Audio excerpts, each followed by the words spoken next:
Ó, aqui é o encéfalo, ele é dividido por principalmente o córtex aqui, essa região aqui, é dividido em vários lobos. Você tem o lobo frontal aqui, ó, a região cinza, vai falar um pouquinho dele mais pra frente. Principalmente essa regiãozinha aqui, ó, chamada de córtex pré-frontal, aqui não tá marcado, né?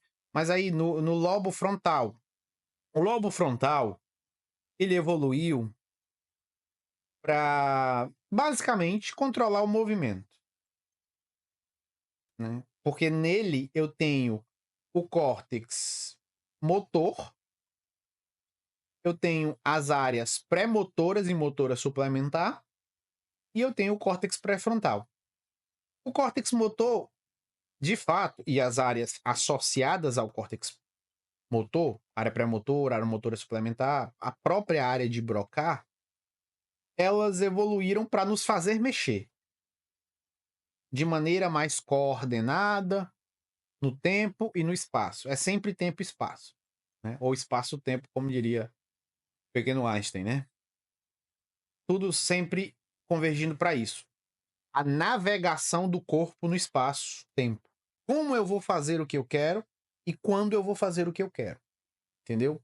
A gente vai ver que existem dois grandes sistemas no cérebro. O primeiro gera o que eu vou fazer. Eu vou comer? Eu vou me reproduzir? Eu vou fugir? Eu vou lutar? A determinação é qualitativa. O que eu vou fazer? Existe um outro sistema que determina como eu vou fazer. Eu vou comer. Eu vou comer agora? Daqui a 1 hora? Daqui a 2 horas? Beleza, mas como é que eu vou comer? O que eu tenho que fazer para comer? Ou seja, um traça o objetivo. O outro traça a concretização do objetivo. E eles dois estão intimamente ligados. Toda vida que você pensa em algo, automaticamente você pensa em como atingir esse algo. Entendeu? Isso eu tô falando principalmente em relação aos animais, principalmente aos não primatas, né? Os animais filogeneticamente mais antigos. Nos primatas, adicionou-se o córtex pré-frontal. Então, o córtex frontal, ele evoluiu primeiramente só com a parte mais motora.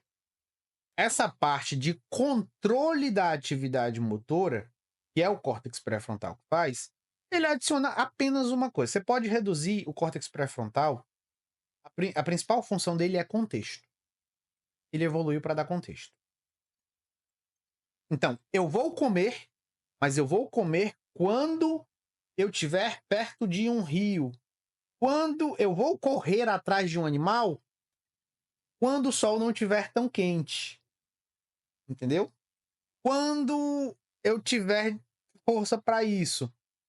Quando eu tiver com fome. Entendeu? Uma chita, um guepardo, quando ele vê um antílope de longe ou um gnu, uma das suas presas, se tiver no sol do meio-dia, estiver muito longe, ele não vai. A priori, se ele está deitado ali numa sombra, com a árvore, e ele vê um gnu a 1 quilômetro de distância. Ele tá até com fome, mas ele não vai. Meio-dia, o cérebro dele pesa risco-benefício. Pô, o esforço, o bicho vai me ver de longe, tá muito quente, eu vou gastar muita energia. A probabilidade de dar errado é grande, eu não vou. O que os coaches chamam de mindset. Não vai de qualquer jeito, se ele tiver com muita fome, muita fome. Eu dei uma condição de ele estar com pouca fome. Então, a fome é uma alteração interna que leva a um comportamento externo. Só que tem um limiar. Essa fome, à medida que ela vai aumentando, ela fica insuportável, gera esse desconforto e ele vai. Entendeu? Então, mas o que eu quero dizer é que você tem essa sincronicidade. Não é o estímulo que gera uma resposta. Sempre da mesma maneira. O contexto. Aí o contexto é dado pelo córtex pré-frontal. Né? Todos os animais, principalmente aí os mamíferos, eles têm um córtex pré-frontal. Só que não tão desenvolvido quanto a gente. O contexto ele foi dado lá atrás. E quem dos neurônios do córtex pré-frontal são mais importantes para dar o contexto? Os GABAérgicos. Os interneurônios GABAérgicos. A gente pode achar que os neurônios GABAérgicos, eles o sistema GABAérgico do cérebro, ele serve só para deixar a gente mais calmo, né, mais quieto, tipo são os agentes, são os locais onde agem, por exemplo, o clonazepam, o diazepam, né, os benzodiazepínicos, Rivotril frontal e tal. Mas não, eles servem também para dar contexto. Mas é óbvio que uma coisa está ligada à outra. O contexto em si já faz você ficar um pouco mais calmo. Porque você tem que pensar, você tem que avaliar. Sempre isso, né? Então, o lobo frontal, ele se propõe a isso, ó, a fazer isso, tá? Ele regula as emoções, ele regula os pensamentos, ele regula a memória de trabalho. Aí eu tenho a área motora, né? A área motora primária, tem um suco central que separa o lobo frontal do lobo parietal. Tá aqui o lobo parietal, esse grandão aqui, ó. Aí eu tenho aqui o córtex somatosensorial primário, que está relacionado com a recepção das modalidades, principalmente somestésicas, entendeu? O tato, pressão, a própria dor. Só que a dor também vai para outros locais, a dor tem outra função. E o lobo parietal também se especializou na. Como é que eu posso dizer? Em interpretar e processar a nossa relação com o espaço. O nosso corpo com o espaço.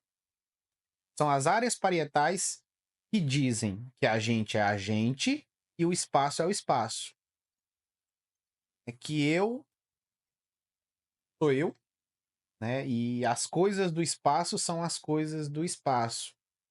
Algumas regiões dessas, por exemplo, estão afetadas no autismo. O autista ele tem um pouco de dificuldade, né, entre estabelecer esse limite do eu e do próximo, sabe? O que é meu, o que é dele, o que, né, por exemplo, e começa aí nessas áreas parietais, mas de maneira geral, a área parietal é o que mede a nossa relação da gente fisicamente com o espaço. Tanto que lesões nessas áreas, em áreas específicas, pode causar, por exemplo, uma síndrome chamada síndrome da negligência, que você perde a capacidade de enxergar um lado do espaço. Você fica cego tanto para um lado do espaço quanto para um lado seu. Ou no lado esquerdo, você perde a visão do seu lado direito. Então, você vai vestir uma blusa de botão, você literalmente bota só um lado, você esquece do outro. Entendeu? Não é que você perca o outro lado, você acaba apenas não vendo. É uma forma de cegueira. A gente chama de agnósia. Existem várias formas de agnosia. Existe uma cegueira só para rosto, face, a gente chama de prosopagnósia. Uma forma de cegueira de um lado do espaço e do eu. Desenhe tem uma visão assim. Desenhe essa paisagem, a pessoa vai desenhar só mais um lado. Tem esse relógio aqui, desenha um relógio, ele vai desenhar só os ponteiros de um lado. Obviamente que não é perfeito, né? Não é literalmente perfeito.